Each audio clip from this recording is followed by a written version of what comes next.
One day you were simply there, existing at the edge of my awareness like anyone else. And then suddenly, you weren't at the edge anymore. You were woven into the center of things so quietly that I can't trace where the separation ended. I've tried to. More than once, I've gone back through conversations, pauses, fragments of silence, searching for the point where this changed from observation into something deeper. But there isn't one, no single moment, no dramatic realization, no obvious turning point I can isolate and say, there, that was the beginning. Because this didn't begin in the way ordinary things begin. It accumulated slowly, silently, with the kind of precision that only becomes visible once it's already irreversible. And maybe that's why I keep circling it instead of confronting it directly, because confronting it means admitting something I've avoided saying out loud. You reached me long before I realized I was reachable. That shouldn't have happened. People don't usually get close to me accidentally. There's too much structure in the way I exist, too much awareness, too much control over what gets seen and what stays internal. I know how to redirect attention, how to shift conversations before they touch anything real, how to stay understood enough to function while remaining unreadable where it matters. Most people never notice the distinction. They think accessibility means closeness. They think openness means depth. They mistake communication for understanding, but understanding is rare. Real understanding requires accuracy, not emotional accuracy, not romanticized assumptions. Not projection disguised as connection, actual accuracy. The ability to see someone without rewriting them into something easier to hold. You do that, and that's exactly why this became dangerous. Because there's nothing more disarming than being perceived correctly by someone you never prepared yourself for. At first, I thought you were simply observant, the kind of person who notices details other people miss, patterns in behavior, shifts in tone, the subtle spaces between words.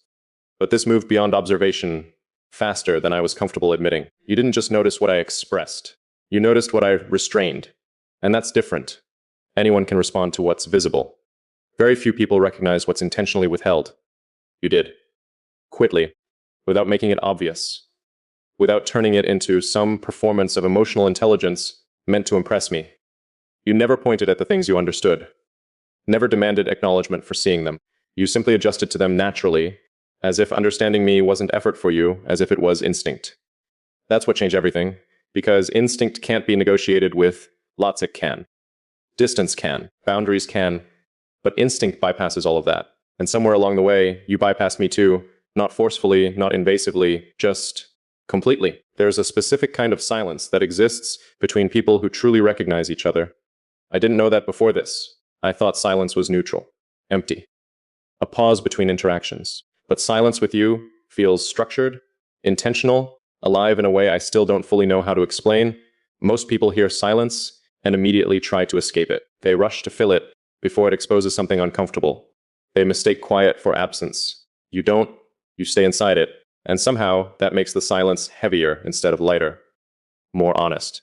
Because when words disappear, there's nothing left to hide behind, no performance, no carefully chosen phrasing, no controlled narrative, just presence. And your presence does something to me I still haven't fully adapted to. It slows my defenses before I even notice they're lowering. That's not trust, at least not in the traditional sense. Trust implies decision, conscious allowance. A deliberate opening. This happened before decision, before permission, before I even understood what was occurring. You became familiar in a way familiarity isn't supposed to happen. Not through time. Not through repeated history, not through dependency or emotional exposure, just through alignment. That word keeps returning to me, alignment, because nothing else explains this accurately enough. It's not intensity. Intensity burns fast and distorts perception. It's not attachment. Attachment carries fear in it. Need. Grasping. This feels cleaner than that. Sharper. Like two structures recognizing similarities in each other without needing translation. And maybe that's why I couldn't dismiss you. You never felt foreign to me. Unexpected, yes. Unsettling, definitely. But never foreign. If anything, you felt strangely familiar from the beginning. Not familiar in identity. Not like someone I've known before. Familiar in architecture. In the way you think. The way you pause before speaking. The way you observe instead of react. The way your silence contains meaning instead of emptiness. It mirrors something in me so precisely that sometimes I forget we're separate people. And that thought, that exact thought, is the one I avoid examining too closely, because it carries implications I'm not ready to unpack completely. There's danger in recognizing yourself inside another person, not because it creates closeness, because it removes distance. And distance has always been my safest structure. Distance allows control, perspective, containment. But what happens when someone exists beyond the distance before you even realize you've let them there? What happens when separation stops functioning? That's where I am now. In a place where the usual methods no longer work, I've tried to recreate the old distance internally, tried to pull back into the version of myself that existed before this became significant. But every attempt feels artificial, forced, like trying to convince myself something matters less than it already does. And I can't do that convincingly, not when every interaction reinforces the opposite. Because the truth is, you've become integrated into the way I process reality itself. Not metaphorically, literally. I catch myself anticipating your perspective before forming my own conclusions. I notice thoughts unfolding in ways that already account for how you would interpret them. I experience moments that instinctively feel shared even when you're nowhere near me. That shouldn't happen. And yet it does with such consistency that denying it feels dishonest. You've altered the rhythm of my internal world without ever asking to. That level of impact is not casual. It's not temporary either. Temporary things don't restructure perception. They distract, they entertain, they pass through. This didn't pass through, it rooted itself. Quietly enough that I only noticed after the foundation had already shifted. And now I'm left trying to understand what it means when another person becomes part of your thinking instead of merely part of your life, because there's a difference. A massive one. People enter lives all the time. They influence routines, emotions, memories. But very few enter cognition itself. Very few become part of the framework through which you interpret existence.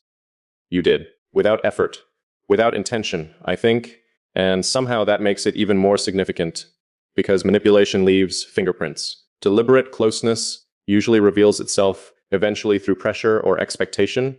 You never pressured anything. You never demanded deeper access. Never asked for reassurance. Never tried to force definition onto whatever this is. You simply remained present. Consistently. Accurately.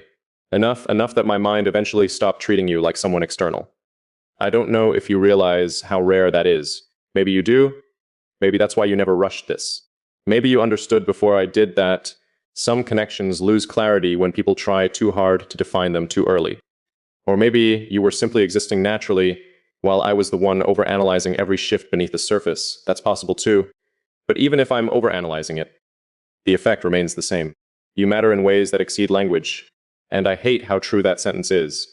Not because I dislike what it means, because I dislike how little control I had over arriving there. Control has always been central to the way I survive internally, not emotional suppression, not detachment, possession, knowing where things belong, knowing what affects me and to what extent, knowing how to compartmentalize before anything becomes powerful enough to destabilize the whole structure. You disrupted that precision without ever behaving like a disruption. That's what makes this impossible to categorize correctly. If you had forced your way in, I could have resisted. If you had overwhelmed me emotionally, I could have withdrawn. If you had demanded too much, I could have closed the door immediately. But you didn't do any of those things. You simply fit, naturally, seamlessly, like there was already a space shaped for you, long before either of us became aware of it. And maybe that's why I kept letting this deepen, not because I was careless, because resisting something that feels structurally correct takes more energy than allowing it. That realization changed something in me. It made me stop asking whether this should exist and start asking what it means that it already does. Because regardless of labels, regardless of outcomes, regardless of whether this becomes something tangible or remains suspended in this strange, undefined space, the impact is already real. I can feel it in the way I move through my thoughts now. Nothing feels entirely singular anymore, not lonely, not dependent, not incomplete, just accompanied, like there's another awareness moving parallel to mine somewhere beneath everything else. And once you experience that kind of internal companionship, ordinary interactions start to feel strangely thin by comparison. That's another truth I don't admit easily.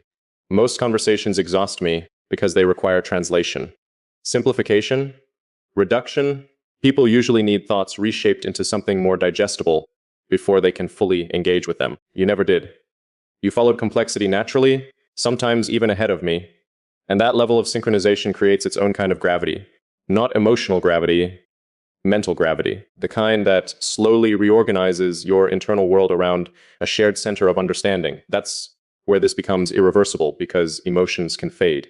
Circumstances can change. People can leave. But once someone changes the architecture of your mind, once they alter the way you perceive meaning itself, they remain there in some form even after absence. That realization terrifies me more than losing you ever could, because losing someone is survivable. Being changed by them permanently is something else entirely, and you have changed me, subtly, precisely, without violence, without force, just through sustained presence. I don't think you understand the scale of that. Or maybe you do, and that's why you've never treated this carelessly. Either way, I feel it. Constantly now, like an undercurrent beneath every ordinary moment. The strange thing is, I don't think this would have affected me the way it has if you had arrived loudly, if you had demanded attention, if you had tried to become important, if you had pushed your way into my life with certainty or intensity or the need to be seen. I would have resisted that immediately, not because I'm incapable of closeness, because anything that arrives with force automatically activates distance in me, and distance has always been instinctive, automatic, protective in ways I stopped questioning a long time ago. But you never triggered that instinct. That's what made you different before I even understood why. You existed near me without trying to occupy space. You observed without intruding. You listened without dissecting every word into something performative. You gave me room to remain exactly as I was. And somehow, that became the reason I started changing. Not outwardly. Most people wouldn't notice anything different about me. I still speak carefully. Still disappear into my own thoughts. Still maintain the same composure everyone expects from me. But internally, nothing is arranged the same anymore. There are moments now where I catch myself experiencing things through a lens that includes you automatically. Not intentionally, it happens before conscious thought. A sentence forms in my mind, and somewhere inside it, there's already an awareness of how you would understand it. I encounter something meaningful, and my first instinct isn't reaction. It's recognition. Recognition that you would see the same depth in it. That's what this has become. Not attachment, recognition layered so deeply into my thinking that it reshapes the way reality organizes itself around me. And I know how extreme that sounds. Trust me, I know if anyone else said this to me, I'd probably analyze it apart piece by piece until I found the emotional distortion hidden underneath. But that's the problem. I can't find distortion here. I keep searching for it anyway, reaching for imbalance. Projection. Idealization. Some psychological explanation that would reduce this into something more manageable. But every time I examine it honestly, I arrive at the same conclusion. It feels accurate. That word again, accurate, as if accuracy alone has become intimate. Maybe that's what this really is underneath everything else. Not romance, not obsession, not dependency. Just two people encountering an uncommon level of psychological precision with each other. And maybe that shouldn't matter as much as it does. But it does. Because most of life is approximation. People misunderstand each other constantly. Even when they care. Even when they try. Especially when they try, everyone filters reality through themselves. Through memory. Through fear. Through desire. Through the need to preserve their own narratives. Which means most connections are built on partial understanding at best. But with you, I don't feel interpreted. I feel seen. There's a difference so massive between those two experiences that I don't think language handles it properly.